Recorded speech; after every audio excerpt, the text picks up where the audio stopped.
Assalamualaikum warahmatullahi wabarakatuh.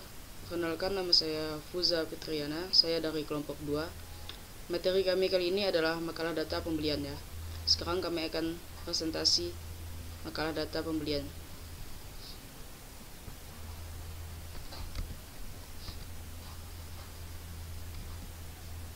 Kata pengantar, puji dan syukur atas kehadirat Tuhan Yang Maha Esa, sebab atas segala rahmat karunia serta taufik dan hidayahnya, makalah mengenai pembelian ini dapat diselesaikan tepat waktu. Meskipun kami menyadari masih banyak terdapat kesalahan di dalamnya. Tidak lupa pula kami ucapkan terima kasih kepada Ibu Pani Agustia Rahayuningsih yang telah membimbing dan memberikan tugas ini. Bab 1. Pendahuluan. Latar belakang. Pembelian merupakan suatu usaha yang dilakukan untuk pengadaan barang yang diperlukan perusahaan. Kegiatan pembelian ini merupakan salah satu fungsi dasar sebuah perusahaan karena suatu perusahaan tidak akan dapat beroperasi dengan baik tanpa pengelolaan pembelian yang benar sesuai prosedur. Dan pembelian tersebut timbul akibat adanya permintaan barang yang akan diproduksi untuk menghasilkan suatu output untuk mendapatkan laba. Pada dasarnya, peran fungsi pembelian adalah untuk menyediakan barang dan jasa yang dibutuhkan oleh perusahaan pada waktu, harga, dan kualitas yang tepat. Dan waktu untuk mencapai tahap pembelian tentunya ada serangkaian proses-proses yang terjadi di belakang sebelum sampai pada proses pembelian seperti kebutuhan dasar produksi yang sebelumnya sudah diperkirakan oleh Departemen Produksi. Pentingnya pembelian ini menjadikan fokus penting dan berpengaruh bagi setiap perusahaan. Dan bila perusahaan sudah masuk dalam skala besar, biasanya pembelian menjadi suatu proses yang sangat rumit dan harus dikendalikan dengan benar karena berkaitan dengan kas perusahaan. Tujuan penulis: A. Menyelesaikan tugas kelompok mata kuliah aplikasi basis data dalam semester 2. B. Mengetahui dan memahami database dalam kehidupan sehari-hari. Dan C. Dengan membaca tulisan ini diharapkan kita bisa lebih memahami teknologi informasi. Rumusan masalah. Dalam makalah data pembelian ini, kami membahas tentang konsep logis database, pembuatan ERD dan LRS pembelian, pembuatan spesifikasi file atau struktur tabel, pembuatan database MariaDB. Sekian presentasi dari saya. Selanjutnya akan dilanjutkan oleh teman saya. Baiklah, selamat sore. Perkenalkan, nama saya Kristina Selvi Ikna Putri, NIM 121924005. Di sini saya akan menjelaskan bab 2 pembahasan, yaitu ada konsep logis database, pengertian DBMS, dan database application. Yang pertama saya akan mulai dari konsep logis database. Konsep logis database, setiap organisasi memiliki informasi yang harus disimpan dan diatur sesuai kebutuhannya. Misalnya, sebuah perusahaan mengumpulkan informasi data karyawannya. Informasi tersebut harus tersedia ketika dibutuhkan IT system secara formal. Kemudian akan menyimpan dan memproses informasi tersebut. Yang kedua, ada pengertian DBMS, yaitu sebuah software yang digunakan untuk mengontrol storage penyimpanan, organisasi, dan pengambilan data. Sederhananya, DBMS ini terdiri ada 3 elemen, yaitu ada elemen camel code. Kode ini akan memanage memori dan storage untuk DBMS. Yang kedua itu ada repository of metadata. Repository ini disebut juga sebagai kamus data atau data dictionary. Unary language, bahasa yang akan digunakan untuk aplikasi dalam mengakses data. Dan yang terakhir ada data application, merupakan program perangkat lunak yang berinteraksi dengan database untuk mengakses dan memanipulasi data. Yang kedua itu ada relational model, yaitu memiliki aspek utama sebagai berikut, yaitu ada struktur yang mengobjek yang terdefinisi dengan baik menyimpan atau mengakses data dari database. Yang kedua ada operasi, tindakan yang didefinisikan dengan jelas memungkinkan aplikasi memanipulasi data dan struktur database. Dan yang terakhir ada aturan integritas yang mengatur operasi pada data dan struktur database. Dan yang terakhir ada skema objects, ada tabel yang menggambarkan identitas seperti karyawan, dapat mendefinisikan sebuah tabel dengan nama tabel seperti karyawan dan kumpulan kolom. Secara umum, Anda memberikan setiap kolom nama, tipe data, dan lebar saat Anda membuat tabel-tabel.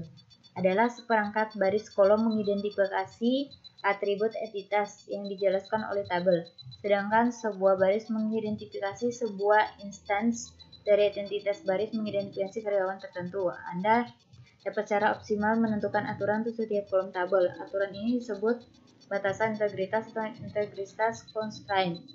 Yang kedua ada indeks, adalah struktur data opsional yang dapat dibuat pada satu atau beberapa kolom tabel. Indeks dapat meningkatkan kinerja pengambilan data. Saat memproses permintaan database, dapat menggunakan indeks yang tersedia untuk menemukan baris yang diminta secara efisien. Indeks berguna saat aplikasi sering menautkan baris atau rentan baris tertentu. Baiklah, terima kasih. Sekian presentasi saya. Selamat sore. Shalom, perkenalkan nama saya Apri Yeni Putri, NIM saya 12192267. Saya dari kelas 12 2D30 dan saya dari kelompok 2 dan saya akan presentasikan yang menjadi bagian saya dalam makalah kami dengan judul atau temanya pembelian. Di sini saya membahas tentang pembuatan ERD dan LRS. Pembuatan ERD dan LRS. Yang pertama ERD. Seperti ini, ERD-nya atau Entity Relationship, yaitu di mana ada barang dan dalam barang terdiri dari ID barang, nama barang, harga modal, dan harga jual. Dan di barang juga akan dilakukan pembelian, di mana di pembelian ada nama pembeli, ID barang, maksud saya ID pembeli, ID barang, jumlah beli, alamat, dan ID transaksi. Dan pembelian ini juga nanti akan dilakukan transaksi. Dan di dalam transaksi itu ada ID transaksi, ada ID kasir, ada uang bayar, dan ada uang kembali. Dan berikutnya ada LRS. Di LRS ini tidak jauh beda, kita hanya membuatkan sebuah tabel dari ERD, di mana di ERD adalah membuatnya satu relasi, tetapi di LRS kita membuat satu tabel. Seperti yang kita sudah ketahui adalah tabel barang itu ada ID barang, ada nama barang, harga modal, harga jual, dan tabel pembeli ada nama pembeli, ID pembeli, ID barang, jumlah beli, alamat, dan ID transaksi. Dan tabel transaksi ada ID transaksi, ID kasir, uang bayar, dan uang kembali. Dan berikutnya saya akan membahas tentang pembuatan spesifikasi file dan struktur tabel. Yang pertama ada tabel pembelian. Seperti ini. Tabel pembelian.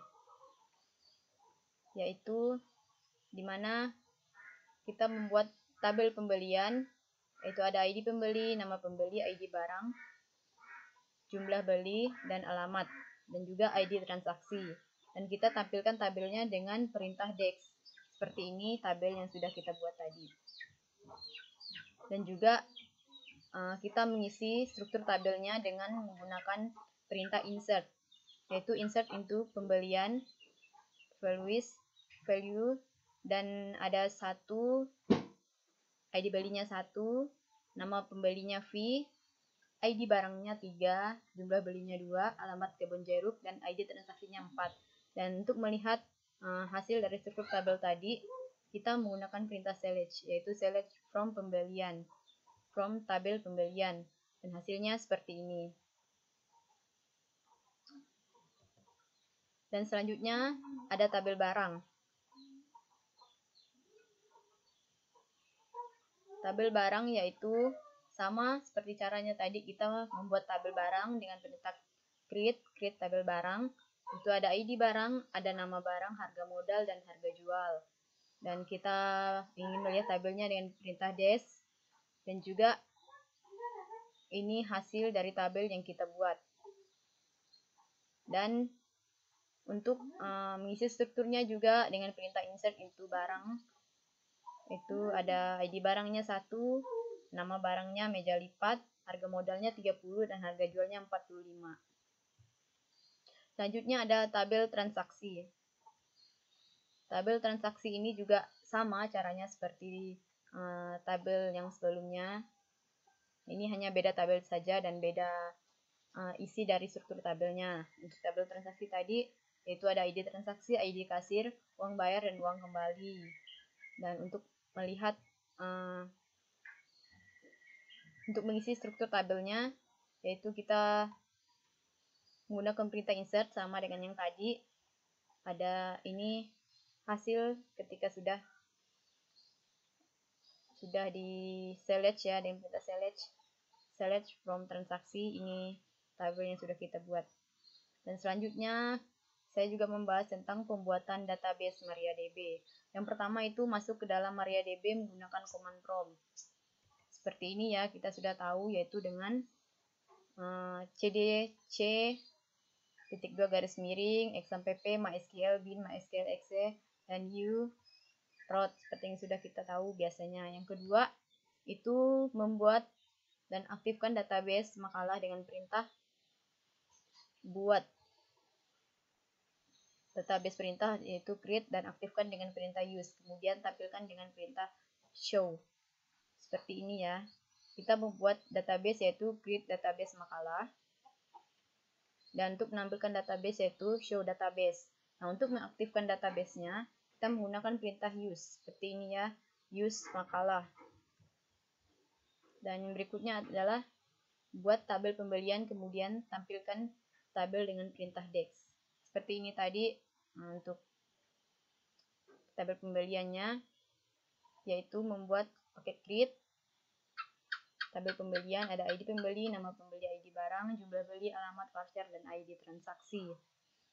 Kemudian tampilkan dengan perintah dex ini ya untuk tabel pembelian. Dan selanjutnya adalah membuat struktur tabel menggunakan perintah insert, kemudian tampilkan. Seperti yang sudah saya jelaskan juga tadi, bahwa kita menggunakan perintah insert untuk membuat struktur tabel atau mengisi dari masing-masing ID pembeli tadi. ID pembeli, nama pembeli, ID barang, jumlah beli, alamat, dan ID transaksi. Dimana sudah saya tuliskan di sini ID belinya 1, nama pembelinya V, ID barangnya 3, jumlah belinya 2, dan alamat Kebun Jeruk, dan juga ID transaksinya 4, dan seperti ini. Tampilkan dengan menggunakan perintah select from pembelian, jadi ini seperti ini tampilannya. Ya, begitulah presentasi yang dapat saya lakukan yang menjadi bagian saya dalam kelompok ini. Saya ucapkan terima kasih. Perkenalkan, nama saya Samsul Bari, NIM saya 12192460, saya dari kelompok 2. Di sini saya akan menjelaskan tentang bab 3, yaitu penutupan. Di bab 3 ini ada 3 poin. Yang pertama yang akan saya baca atau jelaskan yaitu kesimpulan, yang kedua saran, dan yang ketiga kata penutup. Kita mulai dari kesimpulan.